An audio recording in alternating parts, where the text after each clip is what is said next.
That always kills me. Doing a sneeze. But welcome. What a way to start a show, huh? Ever since I had my triple bypass and they opened up my chest. Hey, when I sneeze, never pleasant. But welcome. Today we are going to do a little bit of Oh, geez! I just spilled a bunch of water on me. That was wonderful. Like I said, what a way to start a show. But what was I saying? We're going to do today's headlines and read a little bit more and examine some subjects from Freakonomics.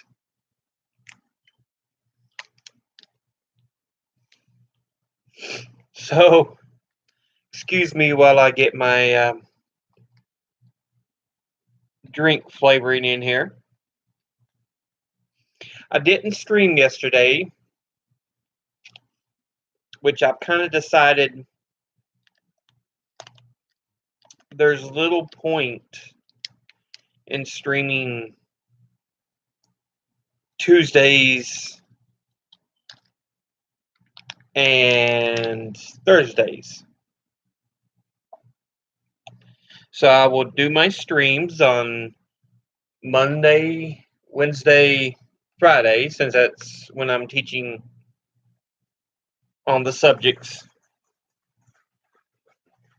and still make videos, which I've still got to put up. But it'll also give me more time to research and stuff like that. At least it was just a little bit of water that kind of splashed out on me. Still cold and wet, but that's okay.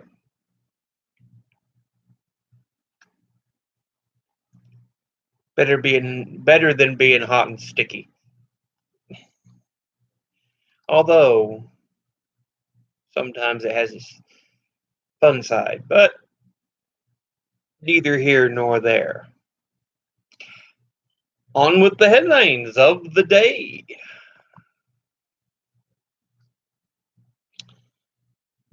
News.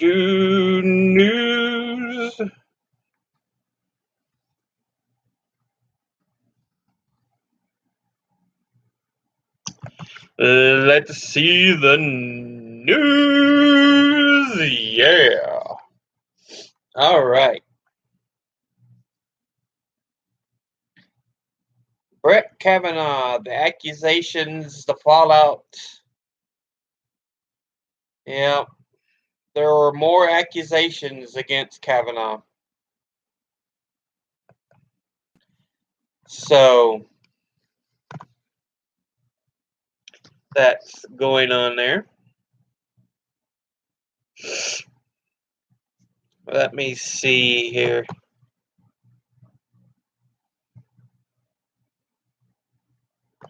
Okay.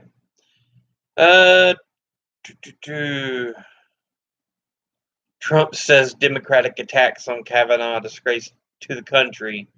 No, the fact that you and the Republicans want to plow through and put him in office when there are legitimate allegations of sexual misconduct. That's a disgrace.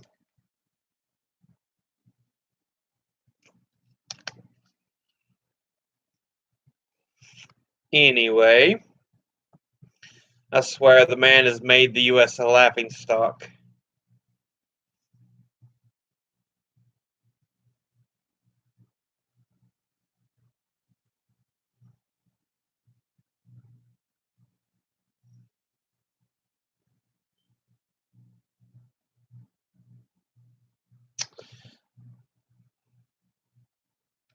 biased news media or biased readers? Well, I put the blame completely on Reagan, because after his FCC took a 1949 rule that required um, the media to be truthful. I think it was the Truth in Reporting Act. It was something like that. But Reagan's FCC took it to court several times and broke it off piece by piece by piece over the 8 years he was in office. And you notice after that happened, a certain Fox News was rebranded under Rupert Murdoch and became a right-wing proponent. It was right around not long after that time. So, like I said, I blame Reagan, because the 49 Act, the Truth in Media Reporting, again, I'll have to look up the complete law, but it required media to be truthful on their reporting, because during the late 1800s and early 1900s, we had yellow journalism was a large issue. And so a Truth in Reporting Act was not even the strongest thing you could do to make sure media followed the rules, but Reagan's FCC pulled it apart and gave birth to fake media.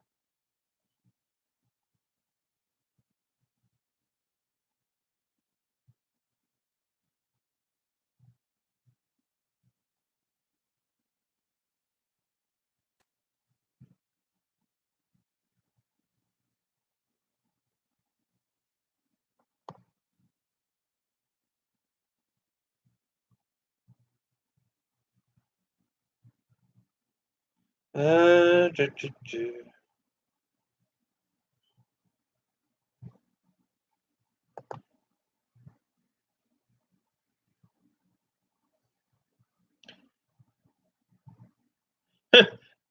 Nikki Haley to Fox News. World leaders laughed at Trump at the respects in quotations. No, they laughed at him because he's an idiot. Honey child. He's a moron, a buffoon. There's no respect for the man, and he deserves none.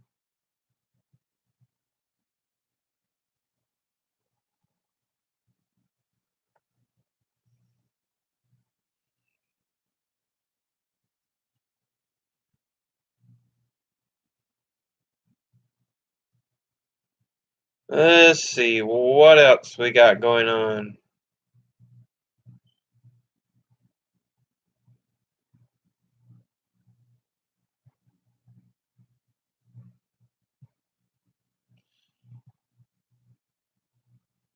Macron demands U.S. stop Iran sanctions to allow drop.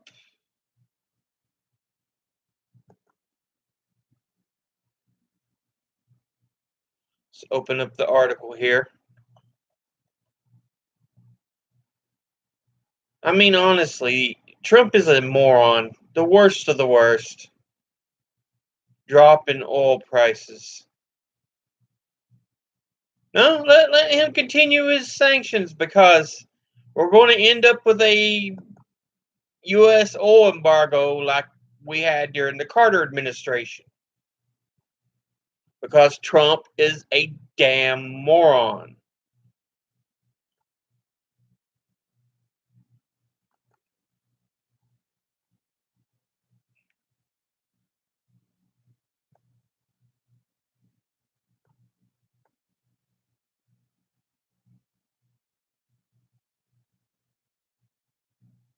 If Kavanaugh is nonpartisan, why did he choose Fox? Good question. Very good question.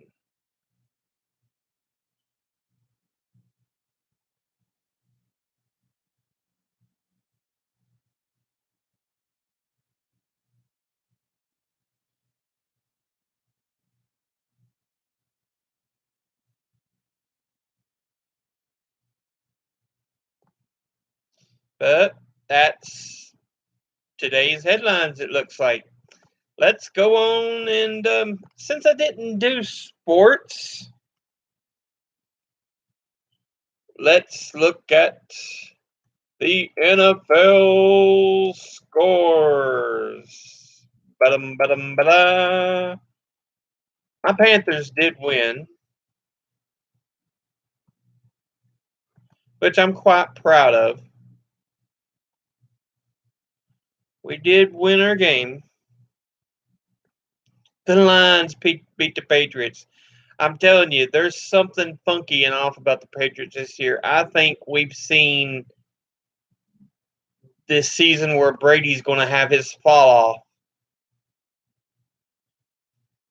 So Panthers won 31-21. They're 2-1 this year.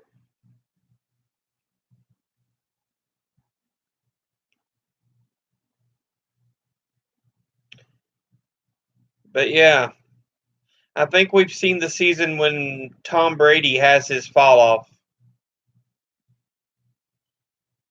Boo boo. They play the Dolphins next week. And the Dolphins are not a bad team. I think they'll beat the Patriots. I really do. I think this is the season Tom Brady falls off. He's no longer that Superman.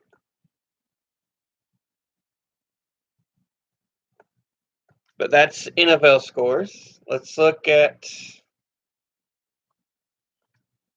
NCAA.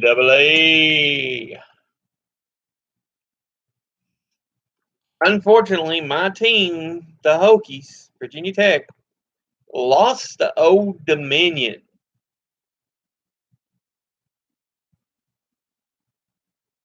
It's this issue of concentration with Virginia Tech.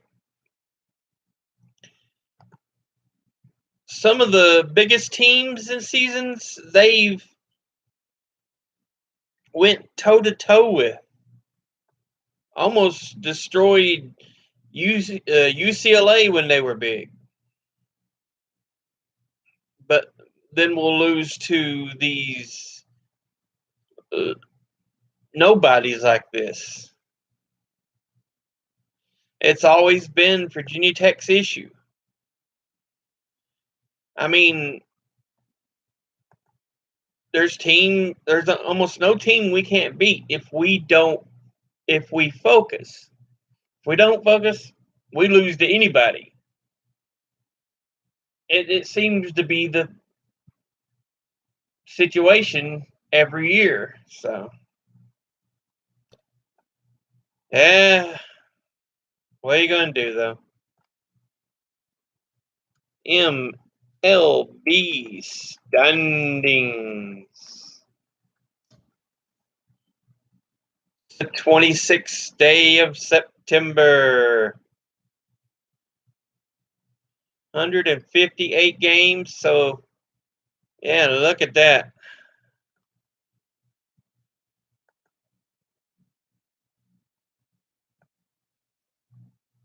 Let's take a look at the NL first. It's a lot tighter. Oh, Dodgers half a game ahead of the Rockies now, so they jumped ahead.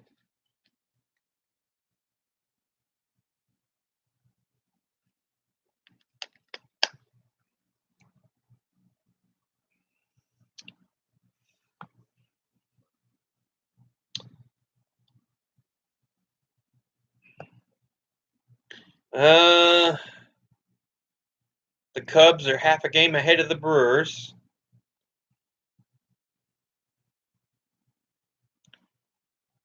At about 157 games. Oh, goodness gracious.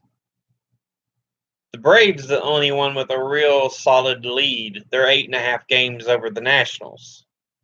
But the Cubs, the Dodgers, barely. As tight as can be. Coming down to the wire. But as it stands right now, Braves, Cubs, Dodgers, and your wild card teams would be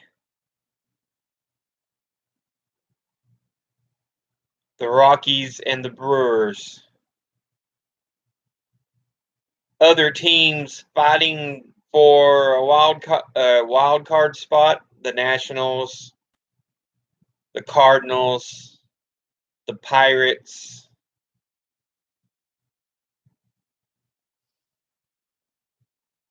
the Diamondbacks. Oh,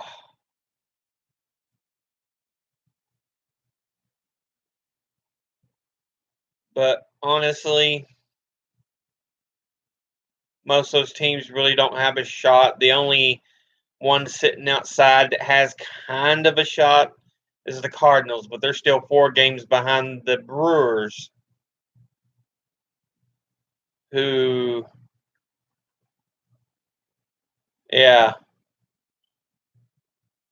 would have that first wild card.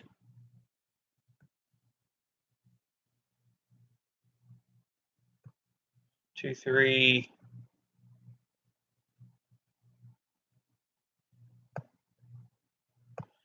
So the Brewers lead. Even the Rockies have a lead over the Cardinals by a half game. Because I forget, baseball's only 4, isn't it? It isn't 6. Is it 6? 1, 2, 3.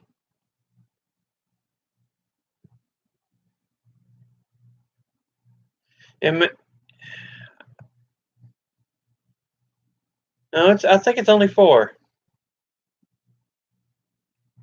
I'd have to re-review. I haven't paid real close attention in years to sports as far as how everything goes. I used to have everything memorized for baseball and football, most of basketball, a little bit of hockey, but I kind of fell off here. Your division leads go to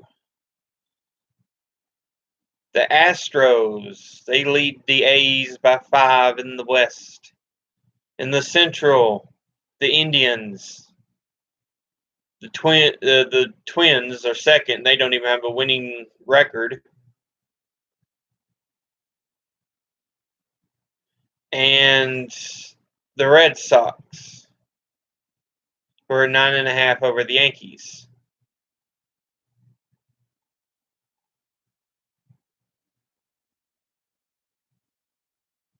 So Red Sox, Indians, Astros. You're probably looking at Yankees for the wild card. And your outside the wild card is the Rays, the Athletics, and the Mariners. Because they're only the teams with the winning records. The Rays have it tough, man, because they are in that same stupid division with the Red Sox and Yankees.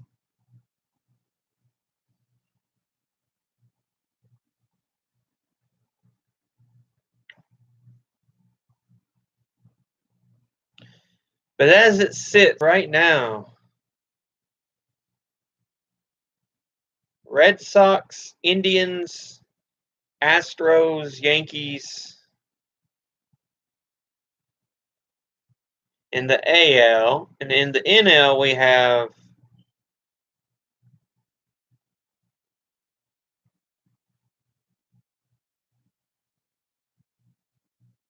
Do, do, do, do, do, do, do, do, do, do, do, do, do, do.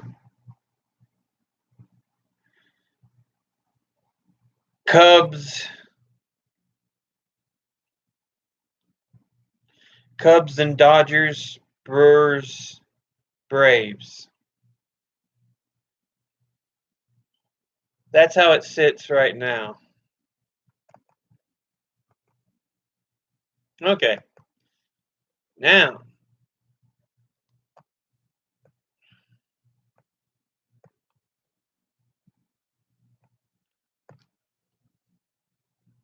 NHL standings. Don't know if they finished preseason or not.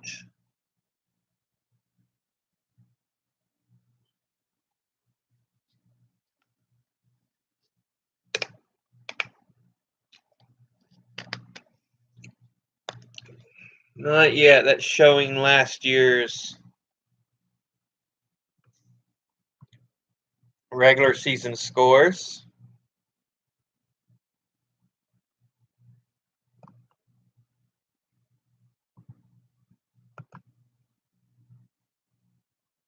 Do, do, do, do, do.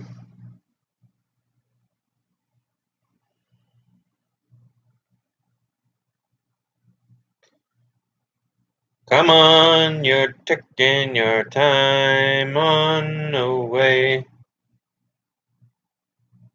Yeah, so about 5 or 6 games played in the preseason.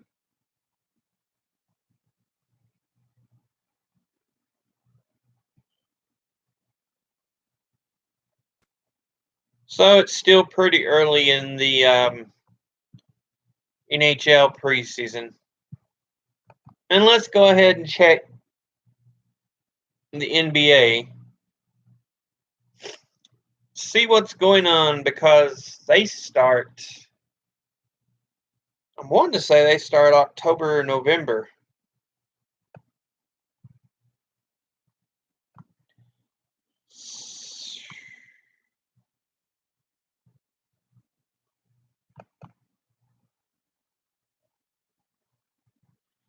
Do, do, do, do, do, do. So they may be on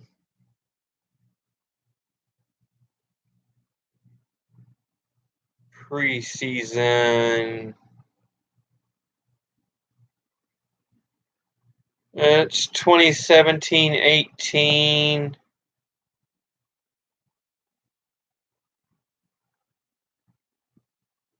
So I think it may be November. So they may not even started preseason yet. They're getting ready to. Getting ready to, though. All right. So there's kind of our look at sports. Now, let's take a look at science. Oh.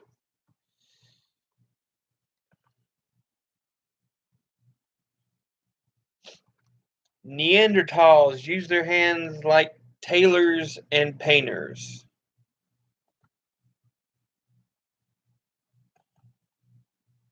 Well,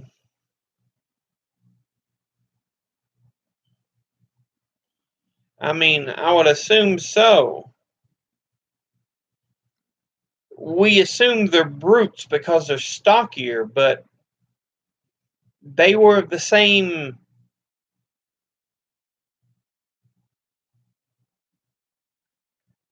tree. You know, we were Homo sapien, they were Homo sapien, except they were Neanderthal Homo sapien, and we are Homo sapiens sapiens. Homo sapiens. So, if that makes sense, we were both of the Homo sapien branch, us being Homo sapiens sapiens and them Neanderthal. So there's not that much physical difference. That's why, in fact, there's belief that some of them interbreeded, um, and that we could cohabitate to a point.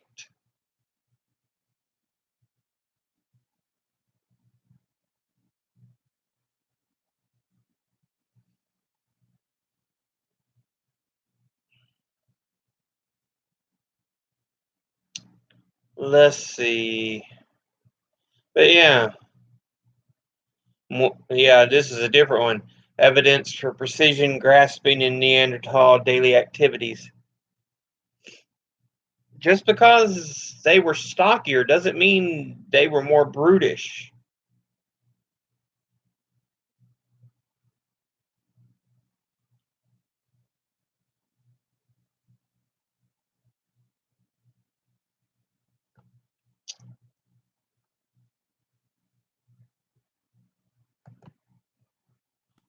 Do, do, do.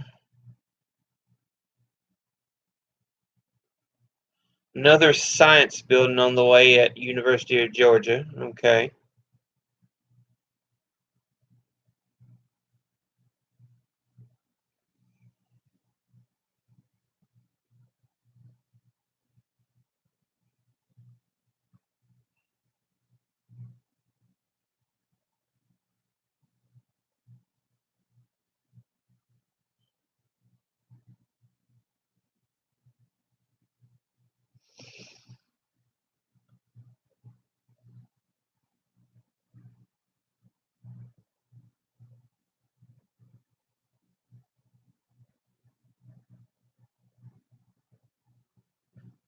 Let's see. What else do we have here? It doesn't seem to be too much.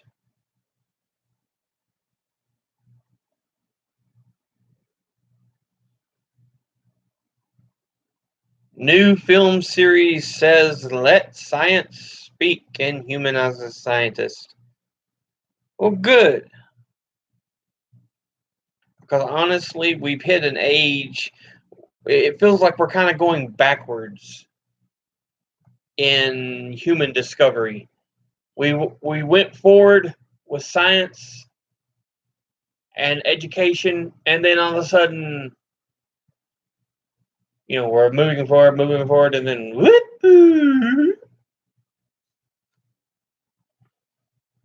it saddens me. It really does, because it feels like our whole civilization is decreasing in intelligence. Anyway, it is time for today in history. Let's take a look at the events that shaped the world, or at least the U.S., I guess.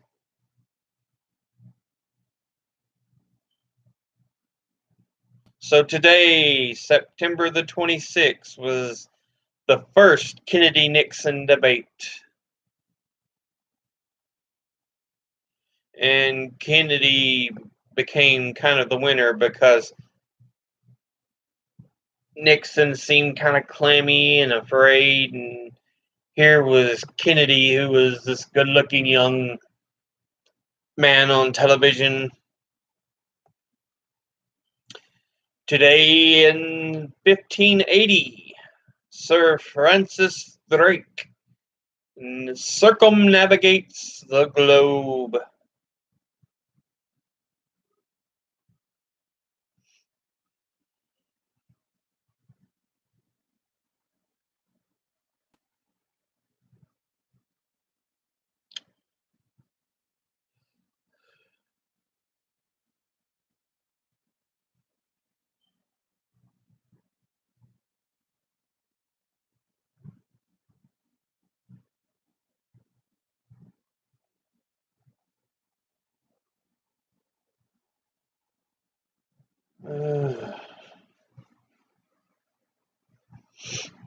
Today in 1945, the first American soldier killed in Vietnam.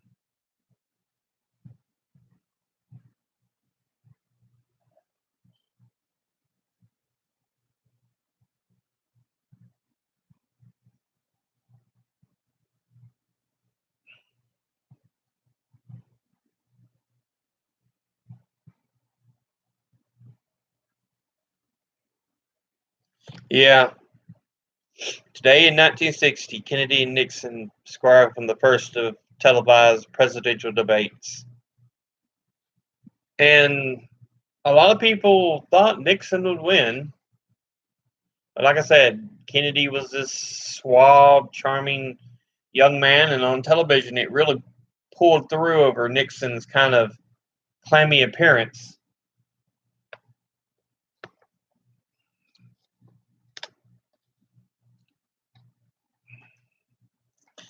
You know, Nixon had been Eisenhower's vice president. Um, but here's this young man, the Catholic from the Northeast, who comes in and looks amazing in the debates.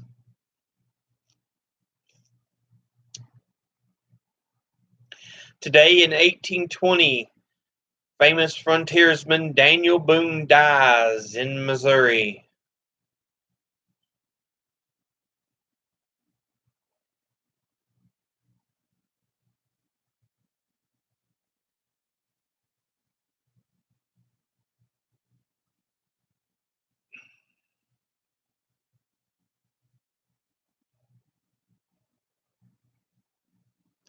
Today in 2002, a ferry sinks off the Gambian coast.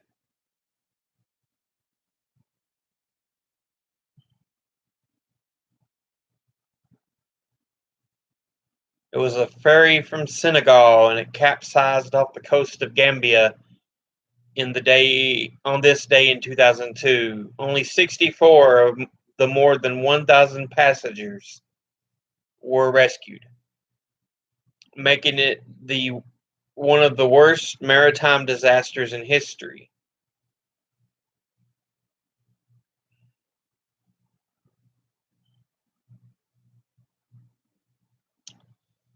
Let's see.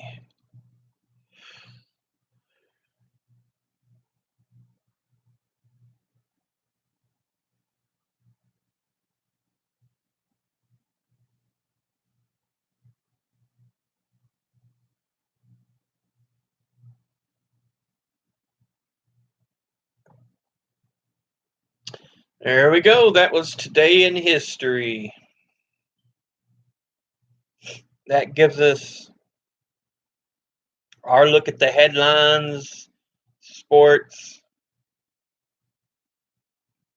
science, and history for today.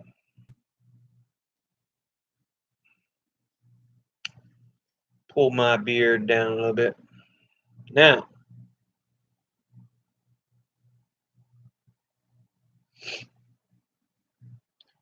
let's continue where we left off last Wednesday. Freakonomics. Well, the last thing we read was about the real estate agents. They get more money on the houses they set up to sell because they're willing to work that much more because they'll get more money out of it. Whereas there's so much that's taken out when they sell yours that an extra, 1,500 or an extra 10,000 doesn't really behoove them to put all the work in.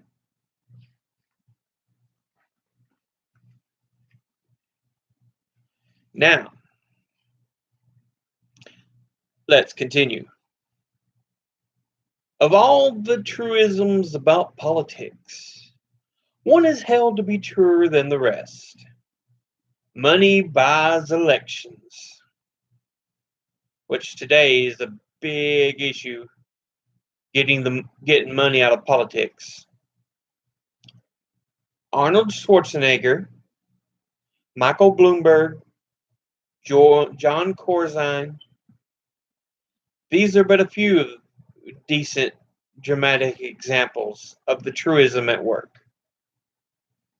And you got to remember, this book was 2008, 7, 8, something like that.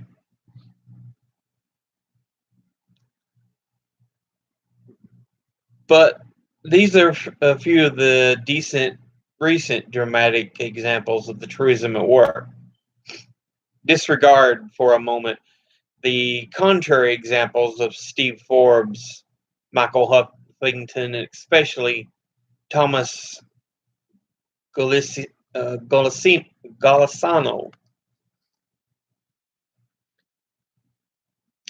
who, over the course of 3 gubernatorial elections in New York, spent $93 million of his own money and won 4%, 8%, and 14%, respectively, of the vote. Most people would agree that the money has an undue influence on the elections and that far too much money is spent on political campaigns. Indeed, election data shows it is true that the candidate who spends more money in a campaign usually wins. But is money the cause of the victory? It might seem logical to think so. Much of it might have seemed logical that a boom in 1990s economy helped reduce crime. But just because two things are correlated does not mean that one causes the other. A correlation simply means that a relationship exists between two factors. Let's call them X and Y, but it tells you nothing about the direction of that relationship. It's possible that X causes Y. It's also possible that Y causes X. And it may be that X and Y are both caused by some other factor, Z. So, kind of 2 points there. Number one, money doesn't necessarily equate to wins, as we've seen this primary season. Small dollar donations have led to some progressive wins, which I do follow personally, over big dollar donations. So no, money doesn't guarantee wins. And number two, correlation does not equal causation. And this is something you should always pay attention to.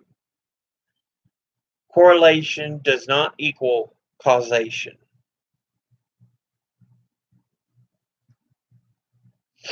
Think about this correlation. Cities with a lot of murders also tend to have a lot of police officers. Consider how the police murder correlation in a pair of real cities, Denver and Washington, D.C., have about the same population, but Washington has nearly 3 times as many police as Denver. And it also has 8 times the number of murders. Unless you have more information, however, it's hard to say what's causing that. Someone who didn't know better might contemplate these figures and conclude that it is all those extra police in Washington who are causing the extra murders. Such wayward thinking, which has a long history, generally provokes a wayward response. Consider the folk tale of the Tsar who learned that the most disease-ridden province in his empire was also the province with the most doctors. His solution? He promptly ordered all the doctors shot dead. I mean, think about that.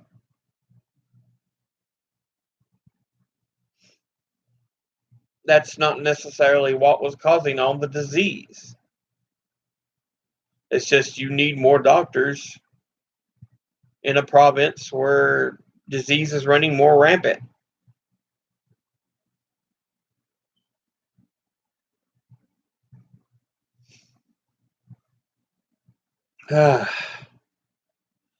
Now, returning to the issue of campaign spending. In order to figure out the relationship between money and elections, it helps to consider the incentives that play in campaign finance. Let's say you are the kind of person who might contribute $1,000 to the candidate. Chances are you'll give that money in one of two situations. A close race, in which you think the money will influence the outcome, or a campaign in which one candidate is a sure winner and you would like to bask in the reflected glory or receive some future in-kind consideration. The one candidate you won't contribute to is a sure loser. Just ask any presidential hopeful who bombs in Iowa and New Hampshire. So frontrunners and incumbents raise a lot more money than long shots. And what about spending that money? Incumbents and frontrunners obviously have more cash, but they only spend a lot of it when they stand a legitimate chance of losing. Otherwise, they dip into a war chest that might be more useful later on when a formidable opponent appears. Now picture two candidates, one intrinsically appealing and the other not so. The appealing candidate raises much more money and wins easily. But was it the money that won him the votes? Or was it his appeal that won him the votes and the money? That's a crucial question, but a very hard one to answer. Voter appeal, after all, isn't easy to quantify. How can it be measured? It can't really, except in one special case. The key is to measure a candidate against himself. That is, candidate A today is likely to be similar to candidate A 2 or 4 years hence. The same could be said for candidate B. If only candidate A ran against candidate B in 2 consecutive elections, but in each case spent different amounts of money, then with the candidate's appeal more or less constant, we could measure the money's impact. As it turns out, the same 2 candidates run against each other in consecutive elections all the time. Indeed, in nearly 1,000 U.S. congressional races since 1972. What do the numbers have to say about such cases? Here's the surprise. The amount of money spent by the candidate hardly matters at all. A winning candidate can cut his spending in half and lose only 1% of the vote. Meanwhile, a losing candidate who doubles his spending can expect to shift the vote in his favor by only that same 1%. What really matters for a political candidate is not how much you spend. What matters is who you are. The same could be said, and will be said in Chapter 5 about parents. Some politicians are inherently attractive to voters, and others simply aren't, and no amount of money can do much about it. Messrs. Forbes, Huffington, and Golisano already know this, of course. And we discussed that point, in Today in History, that Nixon just didn't appeal when they finally saw him on television. Because most of what you had was radio addresses up to then. You usually didn't have television debates. It was the first real, televised debate like that. So, and what about the other half of the election truism? That the amount of money spent on a campaign finance is obscenely huge. In a typical election period that includes campaigns for the presidency, the Senate, and the House of Representatives, about $1 billion is spent per year, which has gone up, way up, which sounds like a lot of money, unless you care to measure it against something seemingly less important than democratic elections. It is the same amount, for instance, that Americans spend every year on chewing gum. Take a drink.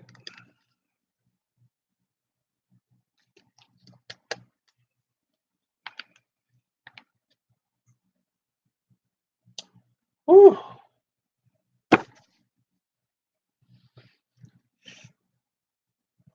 This isn't a book about the cost of chewing gum versus campaign spending per se,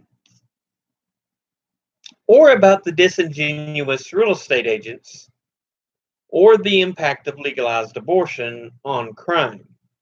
It will certainly address these scenarios and dozens more, from the art of parenting to the mechanics of cheating, from the inner workings of a crack-selling gang to the racial discrimination on the weakest link. What this book is about is stripping a layer or two from the surface of modern life and seeing what is happening underneath. We will ask a lot of questions, some frivolous, and some about life and death issues. The answers may often seem odd, but after the fact, also rather obvious. We will seek out these answers in the data, whether those data come in the form of school children's test scores, or New York City's crime statistics, or crime dealers' financial records. Often we will take advantage of patterns in the data that were incidentally left behind, like an airplane sharp contrail in a high sky. It is well and good to opine or theorize about a subject as humankind is wont to do. But when moral posturing is replaced by an honest assessment of the data, The result is often new, surprising insight. Morality, it could be argued, represents the way that people would like the world to work, whereas economics represents how it actually does work. Economics is above all a science of measurement.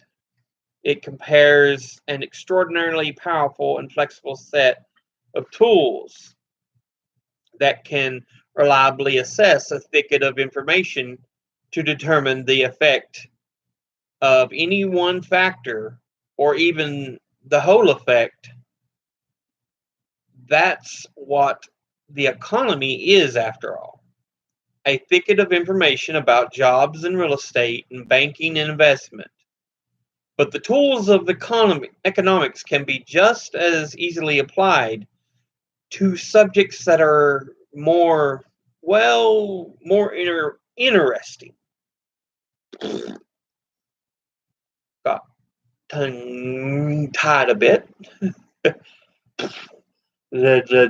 Okay.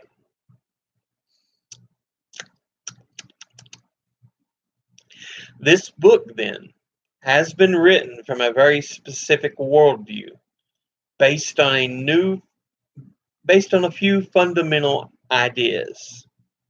Incentives are the cornerstone of modern life, and understanding them, or often ferreting them out, is the key to solving just about any riddle, from violent crime to sports cheating to online dating.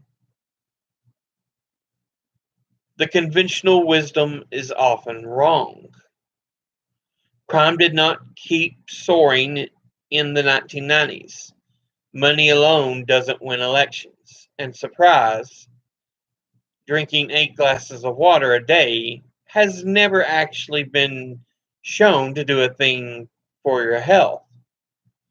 Conventional wisdom is often shoddily formed and deviously or devilishly difficult to see through, but it can be done. Dramatic effects often have distant, even subtle causes. The answer to a given riddle is not always right in front of you. Norman McCorvey had a far greater impact on crime than did the combined forces of gun control, a strong economy, and innovative police strategies. So did, as we shall see, a man named Oscar Danilo Blandon, aka the Johnny Appleseed of crack.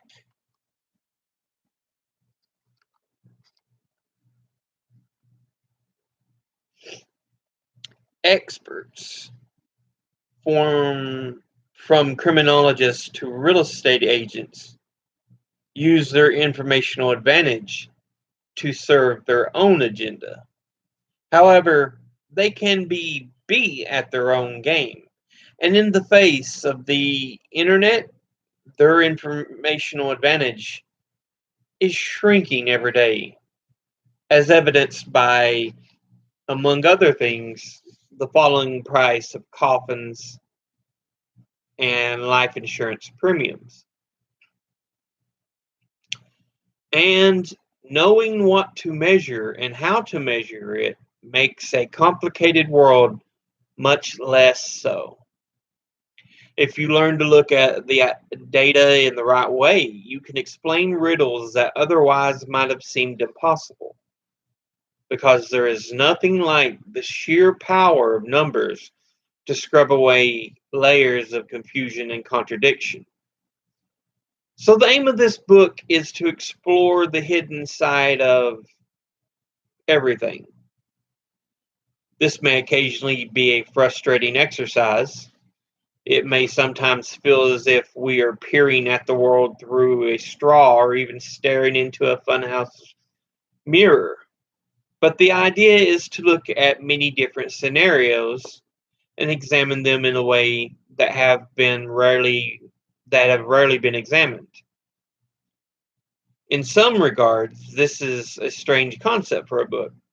Most books put forth a single theme, crisply expressed in a sentence or two, and then tell the entire story of that theme. The history of salt, the fragility of democracy, the use and misuse of punctuation. This book has no such unifying theme. We did consider for about 6 minutes writing a book that would revolve around a single theme. The theory and practice of applied microeconomics, anyone? But opted instead for a sort of treasure hunt approach. Yes, this approach employs the best analytical tools that economics can offer, but it also allows us to follow whatever freakish curiosities may occur to us. Thus, our invented field of study, Freakonomics. The sort of stories told in this book are not often covered in Econ 101, but that may change. Since the science of economics is primarily a set of tools as opposed to a subject matter, then no subject, however offbeat, need be beyond its reach. It is worth remembering that Adam Smith, the founder of classic economics, was first and foremost a philosopher. He strove to be a moralist and in doing so became an economist. When he published the theory of moral sentiments in 1759, modern capitalism was just getting underway. Smith was entranced by the sweeping changes wrought by this new force. But it wasn't just the numbers that interested him. It was the human effect, the fact that economic forces were vastly changing um, the way a person thought and behaved in a given situation. What might lead one person to cheat and steal while another didn't? How would one person's seemingly innocuous choice, good or bad, affect a great number of people down the line? In Smith's era, cause and effect had begun to wildly accelerate. Incentives were magnified tenfold. The gravity and shock of these changes were as overwhelming to the citizens of this time as the gravity and shock of modern life may seem to us today. Smith's true subject was the friction between individual desire and societal norms. The economic historian Robert Heilbronner, writing in The World Philosophers, wondered how Smith was able to separate the doings of man, a creature of self-interest, from the greater moral plane in which man operated.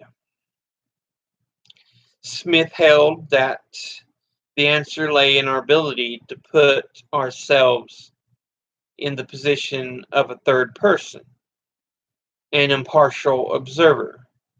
Heilbronner wrote, and in this way, to form a notion of the objective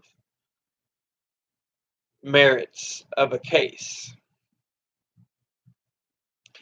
Consider yourself, then, in the company of a third person, or, if you will, a pair of third people, eager to explore the objective merits of interesting cases.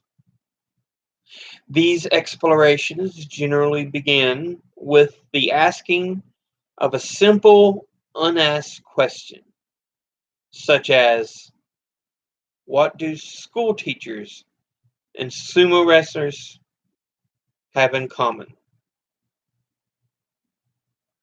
And that ends the introduction.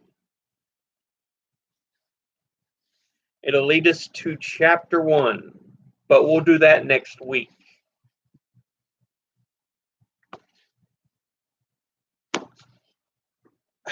I gotta find a more comfortable way to set, because that kills my butt.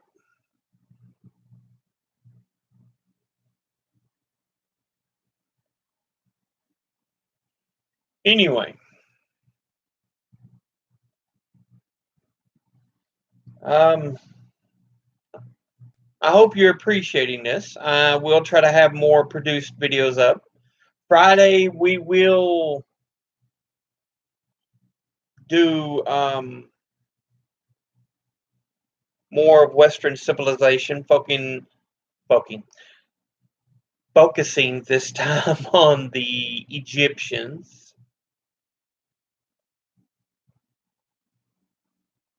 And yeah. But for now, that was kind of it. Remember, educate thyself. Read, think, study, learn. Everything can teach you something, no matter how minuscule it may seem at first. And I do love you all. I appreciate you very much. And I will see you all again, probably Friday. Later.